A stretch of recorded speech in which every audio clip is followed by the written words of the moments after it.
Good Thursday afternoon to you. It's 4 o'clock and time for Sports for CLE. The Browns out in Berea getting ready for the opener Sunday against the Cincinnati Bengals. 1 o'clock, Cleveland Browns Stadium will be kickoff time. So the Browns will again work out tomorrow. Today, though, on the field, Denzel Ward practiced for the second straight day. He's still in the concussion protocol, hasn't cleared all of the benchmarks. Jack Conklin is probable. He rested. Juan Thornhill, a calf issue, worked out on the side today as well. Jim Schwartz, Browns' new defensive coordinator, met with the media, and Schwartz talked about how he goes about developing a good defense through a season. A lot of coaches say good teams improve over the course of a season. I think that good teams find out who they are over the course of the season, and what they do is they trend to, funnel into a personality as a season. What that personality is going to be right now, I don't know. I have an idea, but I don't know for sure. My job as a play caller, my job as a coordinator is to very quickly find out what our guys are good at and to try to put them in those positions. And, that's where I think teams improve over the course of the season. They find their personality. They find what they're good at. Maybe it's not what I'm expecting. Maybe it is, maybe there's injuries and it's a plan B, but, that's our job is to find our personality, find our stride, find out what fits us the best, what we're good at, and to accentuate that. I've never been around a good team or a good defense that didn't have a personality. With that, let's welcome in Quincy Carrier, Untitled, Unfiltered Browns coverage. Quincy, I like everything that I hear so far on the defensive side of the ball, and like the glimpses that we've had of it in preseason. Yeah, the glimpses have been promising, especially from the defensive line, especially considering the fact that we have not been able to see Myles Garrett with this unit in like a game-like setting. We saw it in the joint practice with Philadelphia, and the most impressive thing I heard was that somebody would take Myles Garrett over the reigning defensive player of the year, Nick Bosa, in half a heartbeat. So if that is what it sounds like it's going to be very enticing to watch on Sundays. And you know what? Again, Jim Schwartz, very upfront. He has no idea because the regular season is just different. So we'll see. But I like the steps that they appear to be taking. Mike Florio, Chris Sims from NBC's Pro Football Talk, talking about where they think the Browns will finish in the AFC North. It seems like they're going to make a transition more to a passing offense than a run offense, right? So I look at some things there. I know they got Jim Schwartz and Stefanski on the offensive side of the ball and Schwartz on the defensive side of the ball, but I guess there's an element of I got to see it to believe it a little here, and I want to see the new offense. And, yeah, I'm not going to sit here and say that I believe in Cleveland yet to just throw them in the playoff conversation, so I'm putting them number 4. Look, I have them there as well. You saw the graphic. The Steelers are the team, as it relates to the over-under win total and the odds to win the division, that is in 4th position. I got the Browns there too. And this comes back to the fundamental difference between culture, ownership, overall team value. Not just financial, but what they bring to the table. What have the Browns done to cause us to say, hey, you know what? They got Deshaun Watson back for the whole year. This experiment's going to work out perfectly. Dramatic transition from a run-based offense with Nick Chubb to Deshaun Watson. Sure, he hasn't played in 3 years, but he'll be fine. What's 1 year of no football and another year with an 11-game suspension and all sorts of off-field turmoil, and then you only played in 6 games, which felt like an extended preseason for this year, and then an 8-month break between those 6 games and the games that count again. They have to prove it. It's on them. Quincy, you could say there's a lot of questions about all of the teams in the North. Kenny Pickett, what has he done? I mean, Yeah. What's to say about a quarterback who threw 14 touchdowns his junior year in college and then came back and had a rough patch in his beginning of his year and then is going to play against the 4 toughest defenses? We can also do this with the Baltimore Ravens. What about a new offense? Todd Monken, that's a mystery, right? They're bringing in new offensive line pieces. Ronnie Stanley coming off injury. Lamar Jackson's health always seems to be at questions. None of their running backs ever stay healthy, nor do their wide receivers. All these questions. You can be negative and have a million questions about any football team. We can literally do this with we did this with the Kansas City Chiefs last year, right? Where we asked all these questions about, oh, God, Tyreek Hill, this, that, the third, right? And you can give somebody the benefit of the doubt, or you cannot. But let's be real about what we're talking about. They're avoiding some very obvious pros. Why would you believe that this situation is going to be better? Because it very obviously, to the naked eye, looks better in every way, from the on-paper perspective, from the on-field perspective. It all looks better. That's why you would think that it might work out for them. Yeah, and Cleveland never gets it right. That's not analysis. Okay, if that's what you want to say, just say that at the beginning, and we'll kind of move on from there. Just don't cover the team if that's the perspective, right? If your only analysis is, oh, it's the Browns, they're going to stink, why even cover them, right? Because you obviously have nothing to offer that's analysis, as you said. When you look at this, are the Browns the biggest threat to the Bengals in the AFC North? And what are the do the Browns have a legitimate chance to win the North? I think the Browns are probably the team that, if you're the Cincinnati Bengals, you want to get good the least. They have matched up well against them. The Bengals have not had that many matchup issues in the AFC because everybody's geared towards trying to beat Pat Mahomes. But the Browns are the one team that kind of matches up well against them. And I think the Bengals are fortunate that the Browns have not been a better team the last few years, because that could have been trouble for them in the playoffs if they had to match up with a team like Cleveland early. I think the Browns are the biggest threat to them in the AFC. I think the Browns are a team that they don't want to get into that playoff picture, because right now, look, the 5-1 record that the Browns have over Joe Burrow, it's been pretty inconsequential because these games have not happened in the playoffs. But if this same dynamic stays alive and they're playing in the playoffs, all of a sudden the Browns become a massive roadblock for the Cincinnati Bengals. So let's take it a step further then. How do you think they match up against the AFC's elite? So you're probably talking about the Chiefs. Maybe. I'm not even putting the Jets up there because I got to see it with Aaron Rodgers and some of the new things there. How do they stack up against the AFC's elite? Well, it's funny, right? When we talk about the AFC, we've been so wrapped up in the quarterback conversation. I don't think we've talked about these teams enough.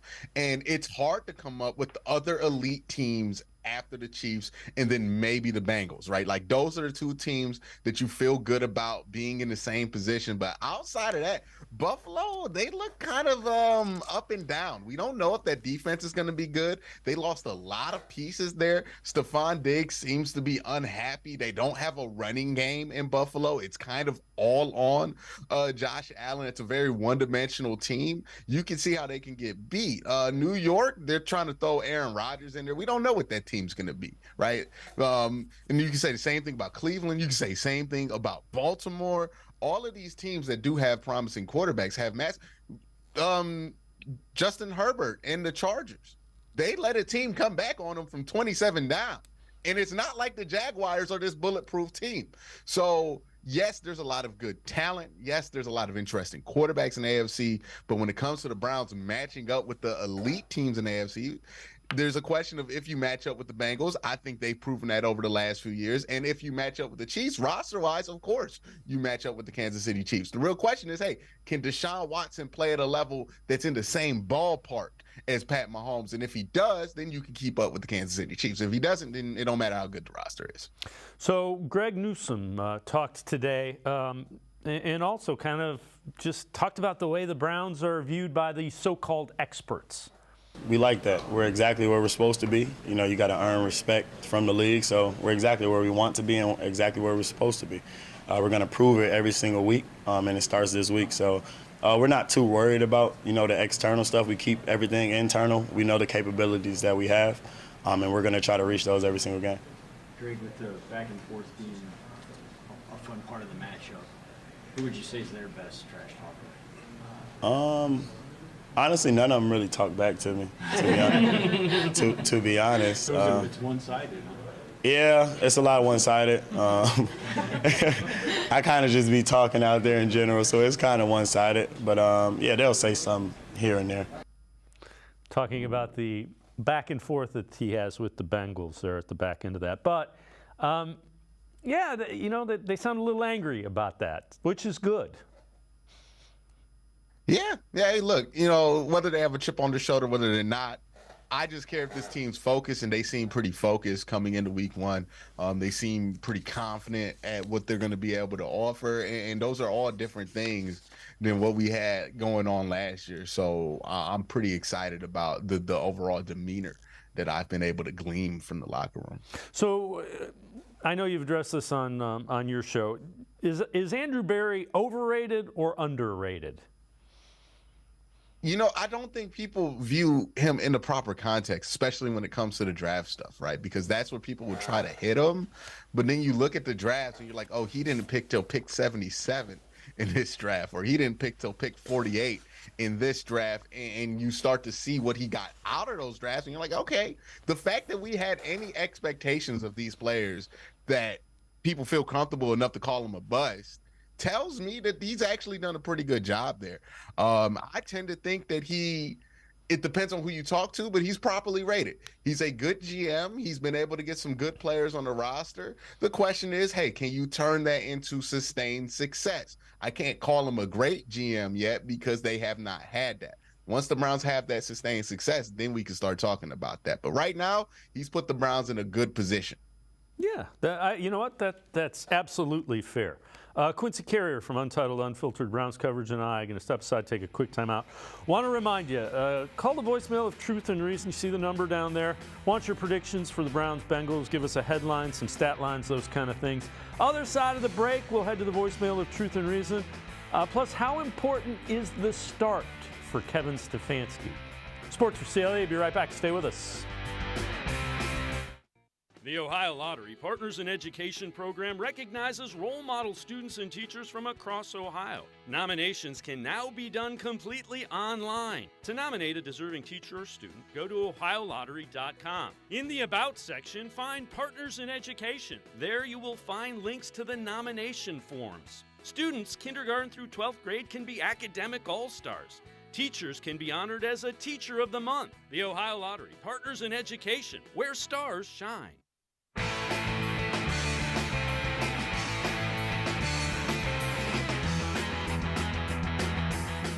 We continue talking Browns with Quincy Carrier from Untitled Unfiltered Browns Coverage. Let's head to the voicemail of Truth and Reason. Hey guys, love the show. Been a fan since I was 8 or 9 years old, so that's 60 years. My question is, are you concerned about Demetric Felton or any other cast-off going to an AFC North team and exposing some of our secrets or trick plays? Thanks for the time. Go Browns. As always, appreciate all the voicemails. Quincy, it happens around the NFL. Nobody's terribly concerned with it because you got to get 11 guys working together to stop those things. The game plan changes week to week, right? Like a lot of this stuff changes week to week. It's not really that big of a deal.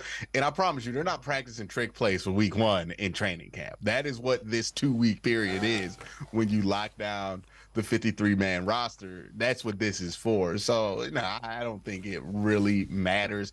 And a lot of this, like, deception, we're going to surprise you with the play stuff doesn't really work like people think it does, because everything that in the NFL that gets ran has been ran before. You're not really running anything new at people. It's just, will you choose to go a certain way? And you won't know those type of details unless you're like on the team during a game week when we're specifically playing this team. So yeah, a lot gets made out of stuff like this, but it's more fun to think about like, oh, he's He's espionage. He's sneaking the secrets into Cincinnati when I don't think he has that much to offer. And he's a running back.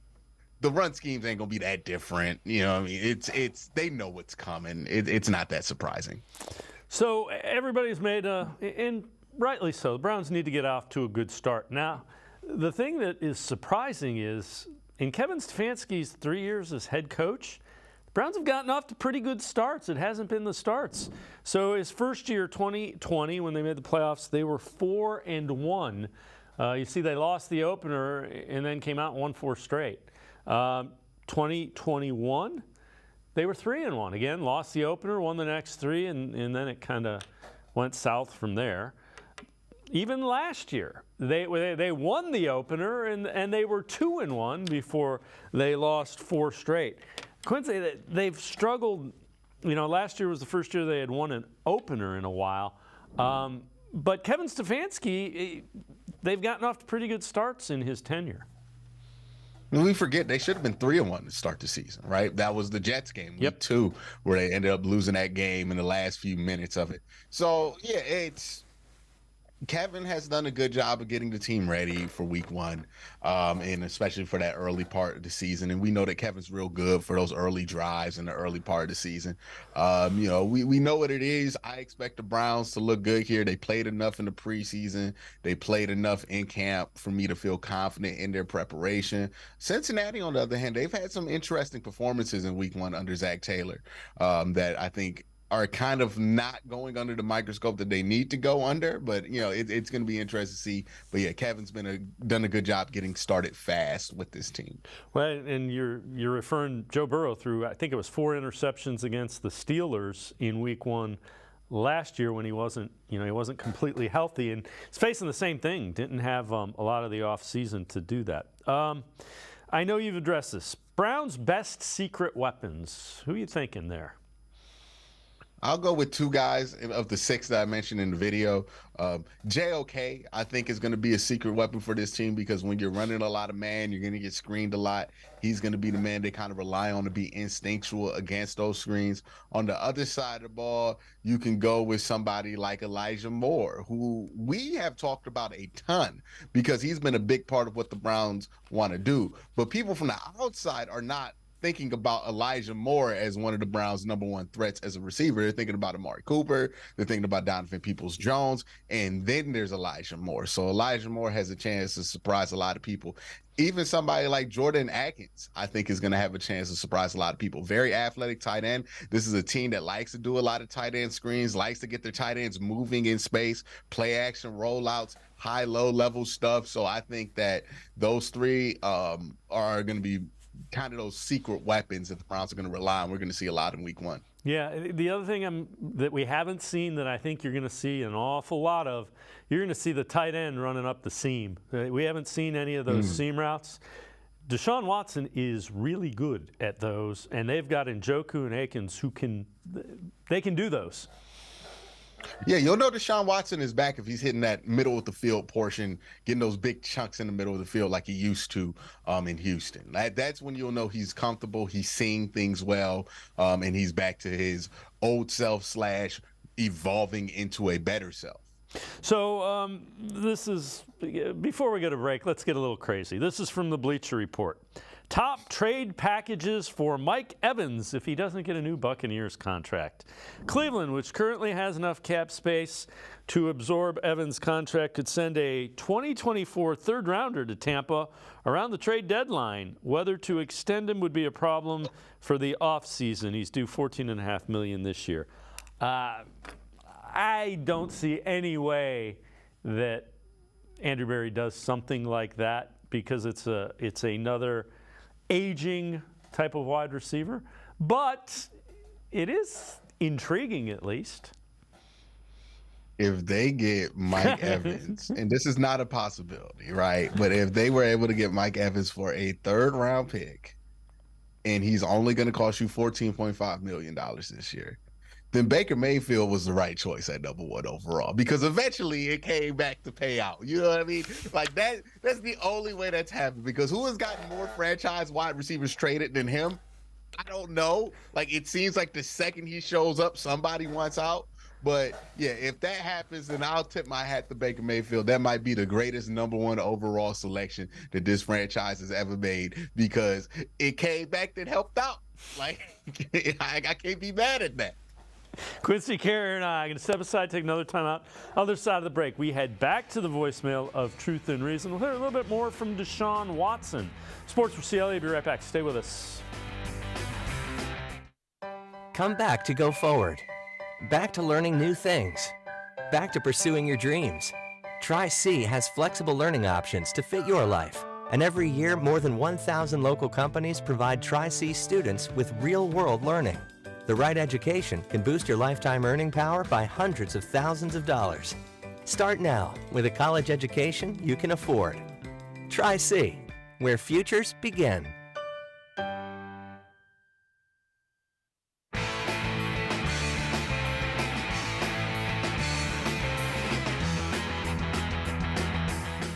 We continue talking Browns with Quincy Carrier from Untitled, Unfiltered Browns coverage. Let's head back to the voicemail of Truth and Reason. Good afternoon. I am an upstate New York follower of the Browns, and I am so glad that they finally addressed the defensive issue with a new coach. We definitely needed that. But I want to go on record as saying, as long as Kevin Stefanski runs the offense with that rinky-dink, no excitement offense that he has, I hate to say it, but the Browns are still going nowhere. He has no zip, pop, or anything to that offense. No rhyme or reason. Do me a favor one time when you're watching the sideline. See how many players actually stand around him waiting for his next word. Thanks, guys. Have a great one. As always, appreciate all the voicemails. Quincy, again, I think he's a pretty good play caller. He's a pretty good offensive mind. You don't want to try to throw downfield with the quarterbacks that have played here. I've been labeled a Stefanski apologist. Let's see what he does with an elite quarterback. He got a really good year from Baker Mayfield. He got a pretty good year from Jacoby Brissett. He got good years from Kirk Cousins. Are they supposed to be waiting for him? Like, this is like high school football in the 70s? Like, it's like, I got to get the play call from coach and then run it out there to, like, they have headsets, and then they have specific position coaches that relay the play calls to the position groups that then get their assignment and then run on the field. What are they supposed to be, like, surrounding him, trying to get a touch of this offensive genius? And that's how you know if he's a good coach or not?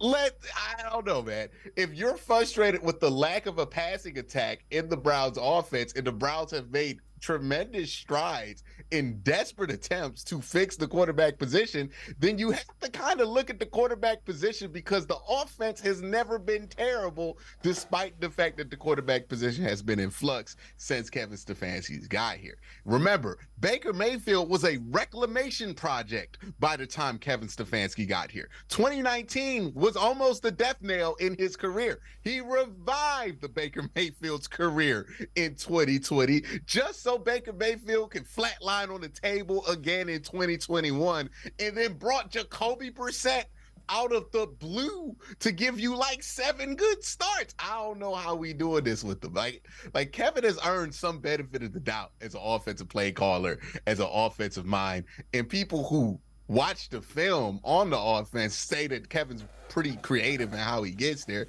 Not to say he's perfect. He definitely has his flaws. He's definitely a young coach. He definitely has areas in which he can develop. But I just don't get the completely negative term. Like, we're not talking about somebody who's failed offensively for like 3 years. He's been objectively good with objectively mediocre quarterback play, or mediocre quarterback talent, I would say. Baker Mayfield was in a quarterback battle against Kyle Trask to be the starting quarterback for the Buccaneers. He won it. Jacoby Brissett is the backup in Washington to Sam Howell. So it's not like everybody has been clamoring to get the quarterback. Everybody thinks DTR can start right now because of the work that Kevin has done with them. He did not look that good at UCLA. Right. He gets with Kevin Stefanski, plays 4 preseason games. We talking about he could start for the 49ers. And you don't think Kevin got anything to do with that? I'm with you. All right, Deshaun Watson talked earlier this week about the offense being designed to his strengths this season and how important that is. It's growing. It's a growing process. It's a learning process. We continue to grow throughout this season. It's not finalized. I don't think it's ever finalized. If you talk to the great ones that played, with their coach or their OC for a very long time, I think each and every year there's something that you can evolve and take your offense to another level. So it's been great. It's been fun. It's been very exciting, and I think he's excited about going into this week 1, and I am too. As you look at where you're at right now, and over the last month and a half, where do you feel like you've grown and progressed the most in that time? Everything. Just me as a player, me as a leader, me as a quarterback, the knowledge of the offense, what Kevin is thinking, what AVP is thinking, how we want to attack different schemes on defense, and just everything. I'm never satisfied with how I was a month ago. I'm never satisfied how I was a week ago. So it's just continue to just grow and continue to learn and just be better each and every day. So Quincy, Kevin Stefanski, I think, finally has a quarterback that he's going to trust to make some changes at the line of scrimmage. What are the real, and you've addressed this in your show, what are the real expectations for Deshaun Watson? Oh, he's got to be Pro Bowl caliber, top level quarterback, right? Like, this is what you expect out of Deshaun Watson. This is what Deshaun Watson expects for himself. He's not expecting him to have a slow comeback season. He's not expecting to have a moderate season. The Browns aren't expecting him to have a moderate season. They're expecting him to play at a level that's top end quarterback, we can win the Super Bowl with this guy behind it. It's the fourth quarter. We have 2 drives left. We feel like we can close this game out because Deshaun gonna get the ball. That's what they feel like they have at the quarterback position. That's what the expectation is at the quarterback position. And no matter how much we try to lie to ourselves, try to lower the expectations so we don't get hurt in the future, that's what we're expecting at our core for Deshaun to be. And no matter what he does, that's going to be what we hope he does. And if he doesn't do it, we're going to be disappointed. So Kevin Stefanski was asked how much different the offense will look in week 1. Week 1 gets so much attention, and rightfully so. It's the only one. It's the one in front of you for a long time. But for everybody, for all 32 teams, it's a long season. You need to make sure that you really take it in a one play at a time type of mentality when you get into these first games, because there can be a desire to do everything, and we want to run this play, and then we want to run this offense and this defense, and all those months of work, let's run everything. You really can't. There's just not enough plays. So that's over the course of the season. It really speaks to the evolution of your schemes. But I'd say that's the biggest thing that we've certainly messaged to our guys, is not giving our players too much, because it's one game. Defensively, do you have to kind of think about that, just because there's so many new guys on defense? Yeah, I mean, you do, and I think it's every week you think about that, Mary Kay, and that ultimately it's our jobs to give our players enough where they can go play fast. And I think if you give the players too much, it's obviously you get guys to think too much, and it's hard to think and play football. You have to be reacting. Quincy, there will be wrinkles. There will be things that you didn't see. It's not like they're going to do something completely different than they have been.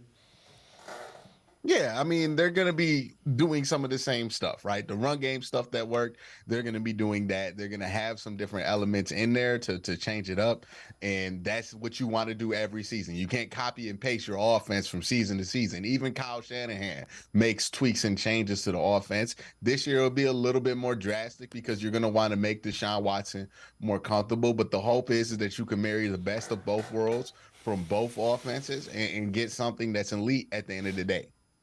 All right, we're going to take a look at Week 1 quarterback power rankings from the 33rd team. This is written by Derek Clausen. I have no idea who this guy is, but he's not good. So he's got Geno Smith ranked 11th. Ryan Tannehill 12th. Mac Jones 15th. Jordan Love 20th. Kenny Pickett 21st. Desmond Ridder 24th. C.J. Stroud 26th. Bryce Young 27th. Deshaun Watson ranked 28th. He's ahead of Anthony Richardson and Baker Mayfield. It would be hard for Watson to be as bad or worse than he was in 2022, but I'm not betting on him to be much better until he proves it. Geno Smith is 11th. Mac Jones is 15th. Yeah. If there is nobody that would take those guys ahead of Deshaun. If you asked Pete Carroll, Bill Belichick, Mike Vrabel, Mike Tomlin, Arthur Smith, any of these coaches, do you want Deshaun Watson or your quarterback? They're taking Deshaun Watson. If Deshaun Watson was sitting in any of these teams' lobbies talking about, I want to sign here, they would sign Deshaun Watson in half a heartbeat. What are we doing? What are we doing? Desmond Ridder. Are we really going into the season thinking, hey, man, the Falcons are much happier with Desmond Ridder than having Deshaun Watson? They were trying to get Deshaun Watson. Desmond Ridder was plan C after they couldn't get Deshaun Watson. Bryce Young was plan D. They didn't even expect to be that bad. Baker Mayfield was plan B for the Panthers, right? Like, people are... I don't know. I just don't think people are being honest. Like, I don't know how you can be a serious person, try to put out some serious quarterback rankings, drop Deshaun Watson at 28, and not have any further explanation than, oh, well, he wasn't good last year. Now, if you're saying you're only going to keep him where he was last year, cool. Why are there rookies ranked ahead of him, though? Right. You're obviously projecting. So if the projection is for this year, I'm sorry. Even if Deshaun Watson played exactly like he did last year, that's so much better than that's better than Ryan Tannehill. Right. So they keep drafting quarterbacks trying to get his replacement. Malik Willis. And he's 35. Like Ryan Tannehill is about to hit that age where quarterbacks fall off a cliff. And when you do something like this, you just lose credibility. I mean, that's just ridiculous. Quincy Carrier and I are going to step aside, take one more time out. We head back to the voicemail of Truth and Reason. Sports for CLE. I'll be right back. Stay with us. The Ohio Lottery Partners in Education program recognizes role model students and teachers from across Ohio. Nominations can now be done completely online. To nominate a deserving teacher or student, go to ohiolottery.com. In the About section, find Partners in Education. There you will find links to the nomination forms. Students kindergarten through 12th grade can be academic all-stars. Teachers can be honored as a Teacher of the Month. The Ohio Lottery, Partners in Education, where stars shine.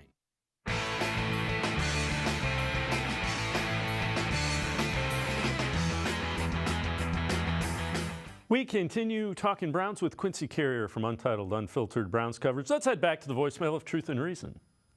Hi, I was calling to ask a question. This is mere speculation, but, a lot of people are wondering why Jordan Elliott is listed as a starter. I'm wondering if it's Jim Schwartz likes to spread the wealth, if it's likes to change lines, if it's a spread the wealth thing where you don't want all the strongest guys on one line, and they wanted someone experienced on the second crew that goes in there. Thanks, great show. Bye. As always, appreciate all the voicemails. Quincy, when they publish the depth chart, it always says probable. And the reason it says probable is they're not going to change it until they send somebody out to be the starter. That's made basically for the media, so you have it. Jim Schwartz is not trying to spread the wealth. He will, in fact, keep fresh bodies in there. But he's going to find a matchup that he can exploit and continue to exploit it the entire game if he can. Yeah, and the depth chart for a position like 3 tech is pointless. You could throw it out the window. The only thing that's going to matter is snap count. Because, Jordan Elliott could start technically, right? Remember when that game against, what game was it? Was it Miles' first game back after the Atlanta game? And he didn't technically start, but then led the team in defensive snaps? Right. Like, it doesn't really matter who's on the top of the depth chart. Matters where they get snaps. It matters what the game plan is, what they're going to be lined up in primarily. Are they going to be running a lot of 5-man fronts? Are they going to run just base? Are they going to run some turbo packages? Are they going to run 3x1s? That really determines who gets on the field more often. And honestly, if we're looking at this defensive line, we know who the snap count leaders are probably going to be. It's going to be Miles. It's going to be Obo. It's going to be Zadarius Smith, and it's going to be Dalvin Tomlinson. Everybody else will get their snaps in rotationally, and they'll figure it out between everybody else there. And even Jim Schwartz was even asked about this a couple hours ago, and he said, "Yeah, I don't pay too much attention to that. That's for like the fans and the media." So he kind of reiterated that. I know you've addressed this on your show. Do you think Garrett can break the sack record?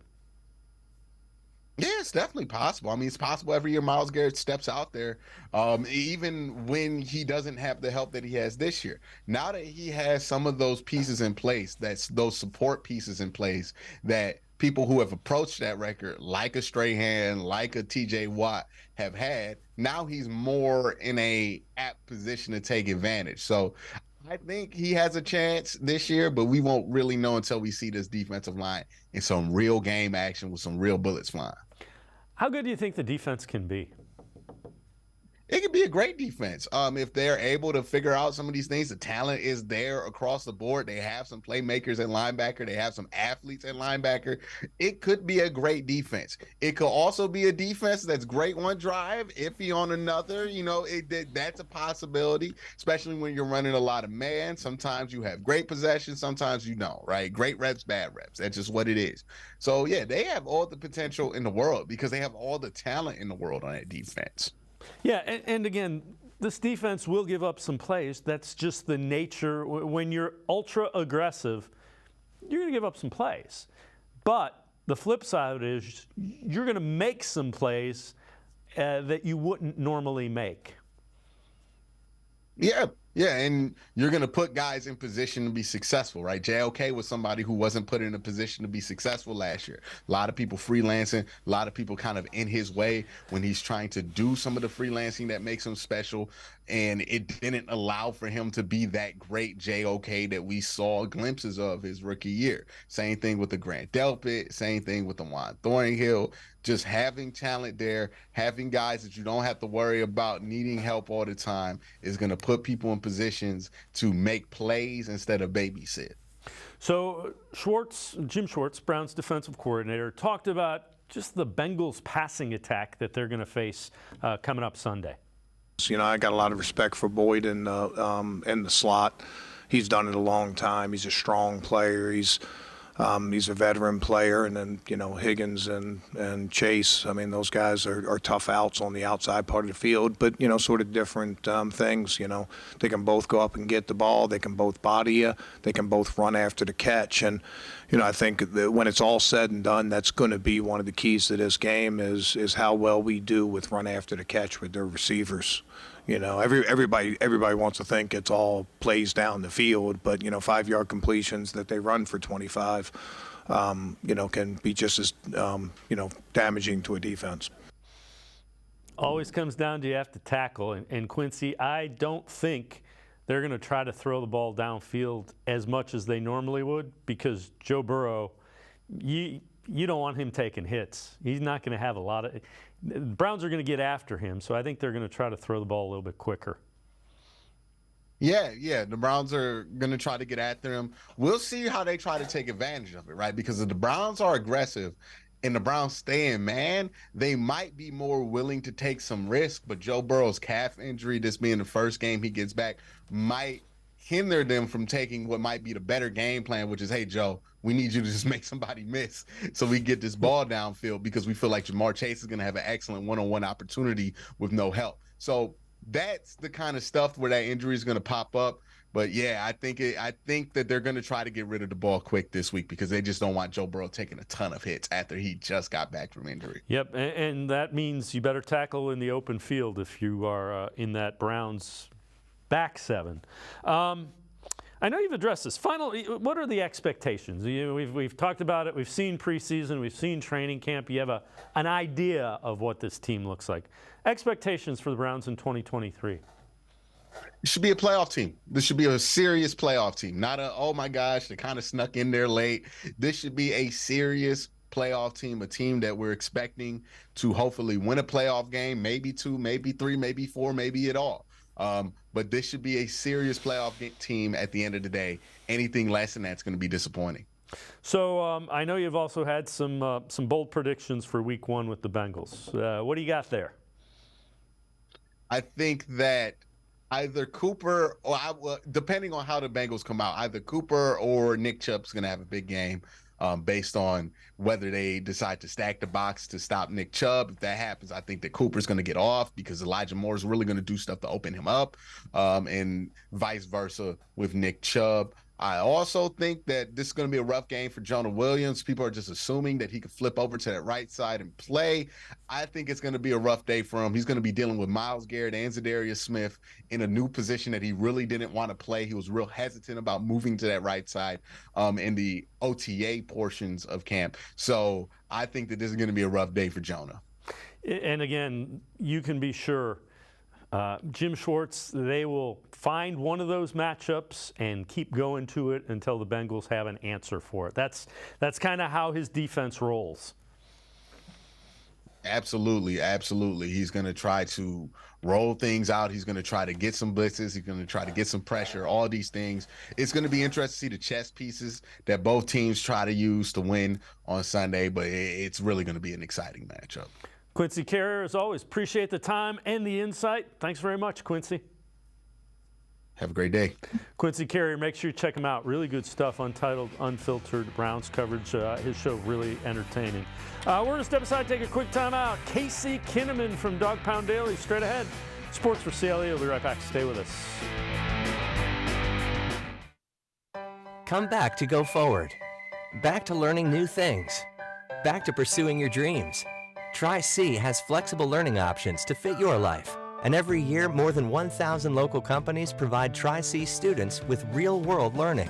The right education can boost your lifetime earning power by hundreds of thousands of dollars. Start now with a college education you can afford. Tri-C, where futures begin. The Ohio Lottery Partners in Education program recognizes role model students and teachers from across Ohio. Nominations can now be done completely online. To nominate a deserving teacher or student, go to ohiolottery.com. In the About section, find Partners in Education. There you will find links to the nomination forms. Students kindergarten through 12th grade can be academic all-stars. Teachers can be honored as a Teacher of the Month. The Ohio Lottery Partners in Education, where stars shine. I am powerful beyond my wildest imagination. I will define my future. I will keep challenging myself to improve. Because I am a future leader of this great nation. I will be responsible for raising a beautiful family. And educating not only my generation, but many more to come. I will make a difference in my community. And I will stand up for what I believe in. I will not settle for simply chasing my dreams, I will achieve them. Because I was given a chance. An opportunity. A home. At Family, Career, and Community Leaders of America. The ultimate leadership experience. FCCLA has been one of the greatest experiences of my life. It's made me who I am today. Join us. We'll build a new future together.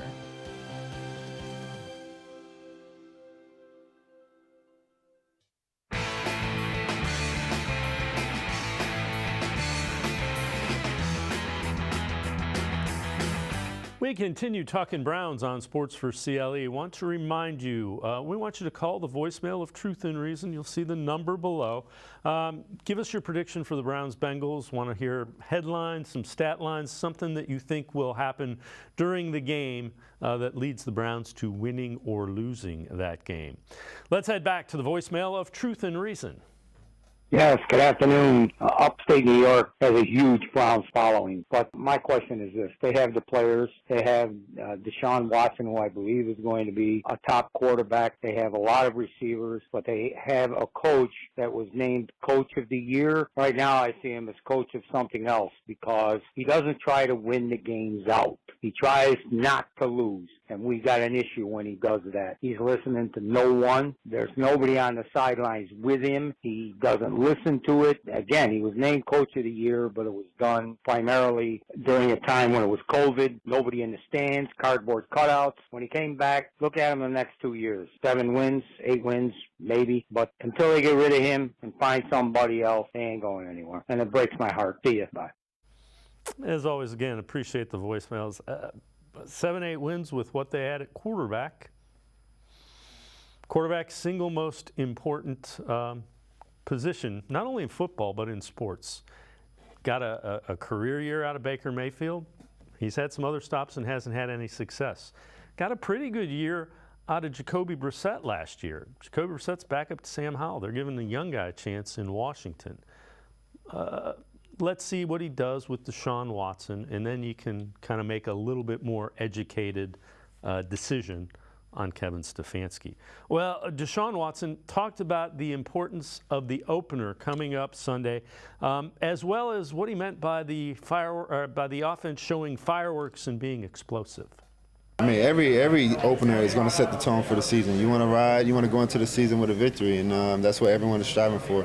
But every week is a new week, and it's a new opportunity, and a lot of things happen in the NFL, but we got to lock in and focus on this week, and that's what we've been focused on is September 10th at 1 o'clock in Cleveland Browns Stadium, and yeah, we want to go out there and go have fun. When you talk about the offense producing fireworks, when you visualize it, what does it look like? A lot of points and victory, and we're just out there having fun. That's all I can really, speak on that. Again, somebody asked Deshaun Watson what he expected from the offense a little bit earlier, and he said fireworks. And again, the offense is tailored to his skill set. Deep ball, you're going to see some seam routes with Njoku and the tight ends that you haven't seen. And you'll probably see some run-pass options. Should open some things up for Nick Chubb running the football as well. Well, not only do the wide receivers kind of have to adjust to Deshaun Watson being more mobile and never really giving up on a play, the offensive line has to too. You have to hold blocks longer. You can't go downfield because if Deshaun Watson is scrambling, trying to extend plays, you don't want to have ineligibles downfield. Joel Bitonio talked about how the offensive line is adjusting to Deshaun Watson's style. Yeah, I think we've worked on it a bunch. I think with a mobile quarterback, there's always a little bit of uncertainty of where they're going to be, what plays they're going to make. But I think the offensive line and him are on the same page of what we expect. You know what I mean? Obviously, there's some creativity that you can't practice. But we're going to work. We're going to try and hold our blocks forever, know when to release the block so we don't get called for holding when he's leaving the pocket and stuff. But it's been a lot of work, and I think we're ready to go out there and see how it goes. How do you mentally prepare for that creativity of how he changes things? Yeah, I think, from a lineman perspective, we want to just block forever. That's kind of your mindset, which is, easier said than done. But just have that mindset of, he's going to try and find the big play, and he makes people miss in the pocket and does things all the time. So the play's never over, and you got to make sure you're finishing your blocks. Even if, you think it's over, you got to go and try and make a play for him. And with that, let's welcome in Casey Kinnamon from Dog Pound Daily. Casey, we know the scramble drill and the wide receivers. If you're not really thinking about it, it's probably tougher for an offensive lineman. Oh, yeah. I agree with Joel. Think about it. You wouldn't block the same way for Lamar Jackson as you do Tom Brady. It changes the rules of engagement. It changes your splits. It changes the depth of your set. It even changes how far you're running guys around the back of the arc of the pocket. And I do think it's incumbent upon Deshaun Watson to not allow ghost pressures to cause him to leave that pocket early to create other pressures. But it just takes repetition. It's going to take them playing with Deshaun and kind of getting a rhythm for how he likes to escape. And there has to be rules of engagement when that happens. You don't want to find yourself too far downfield or accidentally blocking a guy in the back because the quarterback shifted the pocket. I also think it'll be interesting to see how much they intentionally move the pocket too to take advantage of what he can do on the edge.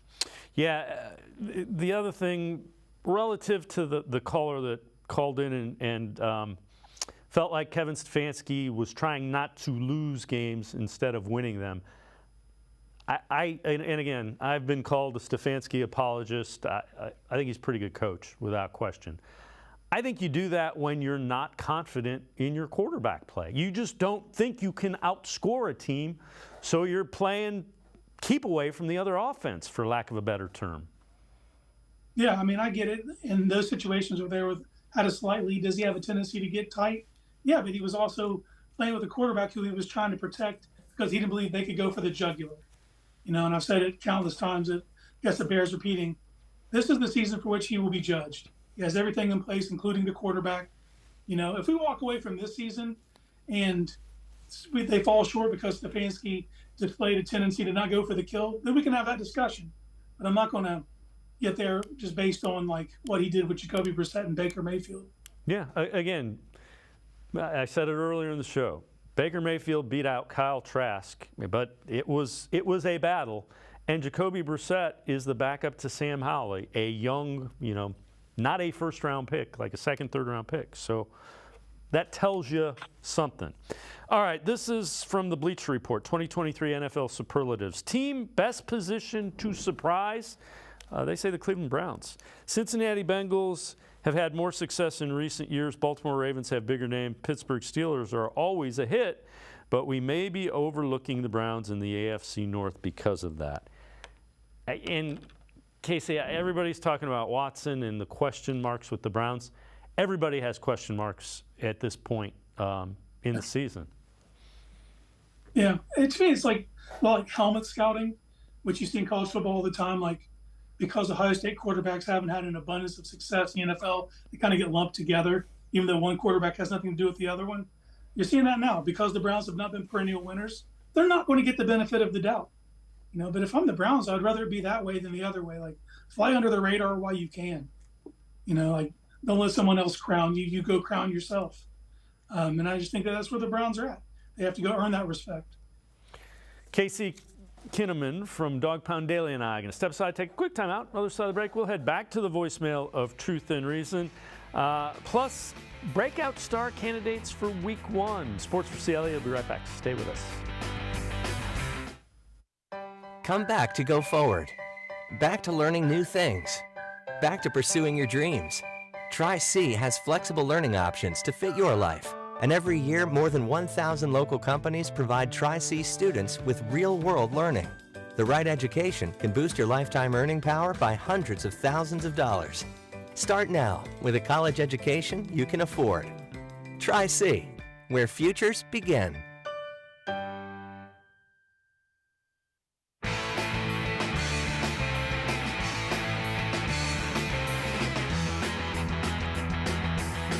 We continue talking Browns with Casey Kinnamon from Dog Pound Daily. Let's head back to the voicemail of Truth and Reason. Good afternoon. This is John. I'm a daily viewer of your show. Love your show. I have one concern going into the Bengals game. I came to my attention that the Buffalo Bills last year ran a similar defense to what we are going to run here. And as you know, Cincinnati carved them up, especially in that playoff game. Is there a fear that Cincinnati has the remedy for this type of defense? And should we be worried about what they did to Buffalo, which is a similar defense to what we'll be running this year? Thank you, and I'll keep watching. As always, appreciate all the voicemails. Casey, I don't know the Bills' defensive backfield off the top of my head. I know their safeties are okay. I don't think they have the corners that can match up the way the Browns can. And I think that's key. If you're playing zone behind that, that's a different story than if you're getting after it with guys on them tight. My sense is in watching that the Bills kind of threw underneath, that we're allowing the Bengals to throw underneath. I don't think the Browns are going to do that. No, and I also like to point out that this defense, like most defenses, are predicated on generating pressure up front. And that Bills defense was without Von Miller, and they were unable to generate pressure. I don't care what scheme you're running. If you don't get pressure on Joe Burrow, he's going to carve you up. That's just the way it's going to go. But the Browns, the way the personnel's set up, they're not going to have a shortage of pass rushers. They're going to be able to get pressure. I think Cincinnati's coming into this game wanting to run a quick game anyway, just to get that ball out of Burrow's hands. They know he's not going to have long to throw it. It's going to change the rules of engagement. I think it's incumbent upon the defensive backs, though, to be able to come up and tackle short of the sticks. So I think that's where the majority of the game is going to be played for the Bengals offense. Yeah, Jim Schwartz alluded to that earlier in the show, that, run after catch is going to be huge. And I agree with you. I think with Burrow coming back from that calf, they don't want him running around. It's going to be a couple steps, get rid of it, and we'll see what the linebackers underneath JOK, the safeties, can do relative to their short passing game. I don't think Schwartz is not somebody who's going to say, "Oh, they're throwing underneath, we're going to let them do that." That is not in his makeup, which is one of the reasons I like him. All right, I know you wrote an article about this breakout star candidate for Week 1. Who do you like? Okoronkwo. I think it's just a signing that's completely flown under the radar due to the litany of signings and moves they made this offseason. Personnel and bringing in coaches. It's kind of got lost on people. This is a starting caliber defensive end who, due to the Zadarius Smith trade, is now coming off the bench in a rotational pass rushing role. That is a crazy tool to give someone like Jim Schwartz, And I think I'm interested to see how he's utilized. I think he's going to be on the field more than people think. It's just, I fully expect him to get at least one sack and have several pressures on Burrow, and not what I consider a crazy amount of snaps, just really efficient. And I think when it's all said and done, since 2020, we've referred to that role, that pass rushing rotational edge, as the Tack McKinley role. I think that'll change. That'll be the Ogbo role. I think by midseason this year, he's going to put himself on the map, and it starts Week 1. So 3 big storylines when the Browns host the Bengals in Week 1. This from Dog Pound Daily. Number 3, can the newly established defensive line frustrate Joe Burrow? Number 2, how will the offense look in the first meaningful game of 2023? And number 1, winner will be in the driver's seat in the AFC North. All those are very fair. I am most curious to see, and I said earlier, it's not like there's going to be a completely new offense. I'm very curious to see what wrinkles are in there that you kind of go, haven't seen that. Yeah, I'm in the same boat as you. Right now, it's like all in theory. We've seen the personnel moves. We've heard about the philosophical schematic changes. But we need to see proof of concept now. We're going to get to see live action. What kind of sets they come out in, how often they go in empty. Is it majority shotgun?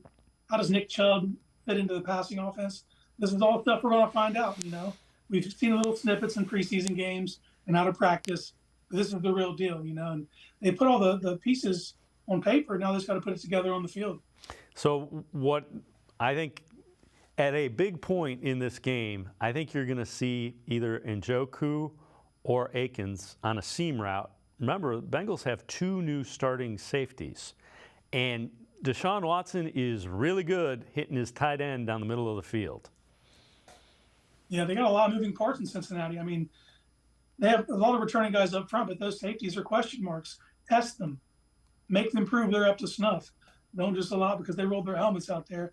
These guys, even some of their corners, they're more inexperienced. This is Cheaty's first game back from injury as well.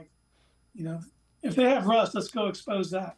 And a good way to do that is test them up to seams to see if they're playing their assignments well, especially the safeties. All right, 3 matchups that will make or break the Browns Week 1. This is an article that you wrote for Dog Pound Daily. Number 3, Jedrick Wills versus Trey Hendrickson. Number 2, Zadarius Smith versus Jonah Williams. And number 1, Jamar Chase against, that's to be determined if Denzel Ward can go or not. Things are trending like he might be back, but certainly nothing assured. I think all those are important. Yeah, the first one there with Jed Wills and Trey Hendrickson, you couldn't have 2 players with more contrasting styles, from the makeup all the way up. And Jed, you have the top 10 pick from Alabama, super athletic, but plays to the own whistle in his head, versus Trey Hendrickson from Florida Atlantic, just a motor that doesn't quit. He plays to the end of the echo of the whistle, so this is going to go one of two ways. Either Jed handles business or he's going to have a lot of tape to explain. The second matchup, I speak through the eyes of Jonah Williams. Like, you're the team's left tackle, you get demoted, which you're obviously not happy about for a multitude of reasons. You're going to get paid less. You have to learn a new skill set. You have to retrain your body and that muscle memory to shift over to right. It's not like he's been playing swing tackle. You don't have to learn it all over. But he probably had a bright side, like, well, at least I don't see Myles Garrett twice a year. And then the Browns get Zadarius Smith. So that's who you see in your first game at right tackle. When all the help's going to go towards Myles, you're going to be on an island with Zadarius, and I think that's a matchup that Zadarius is going to excel. And the last one is the elephant in the room. Like, we don't know. I mean, it's encouraging that he's practicing, but we don't know if he's going to be able to go. But even if he's able to go, we don't know how that changes, like how the defense approaches it. We heard how they wanted their corners to travel. Well, can you really, because they moved Jamar around, do you want to put Denzel in the slot right now? Do you want to expose him to more contact? I think that's something that you'd have to reconsider, and keep him on the outside strictly. But if he can't go, what does that mean? Does that mean Newsome goes over and you have to bring someone like a rookie like Cam Mitchell or a special teams player like Mike Ford to play the slot? Or do you switch Emerson over and then elevate A.J. Green off the practice squad? Like, none of these sound like great options, but it all depends on Denzel. He's the centerpiece of this, and we know him and Chase have a personal rivalry all the way back to the pick 6 and 21 to the on-site remarks, so it's going to be crazy to see how it plays out. Casey Kinnamon, as always, great stuff. Appreciate the time and the insight. Thanks very much, Casey. Anytime. Thanks for having me. Casey Kinnamon, make sure you check him out. Really good stuff. Dawg Pound Daily. Want to remind you, call the voicemail of Truth and Reason. You see the number below. We want your predictions for the Browns-Bengals. Give us a headline, a stat line, something you think will be key in whether the Browns win or lose.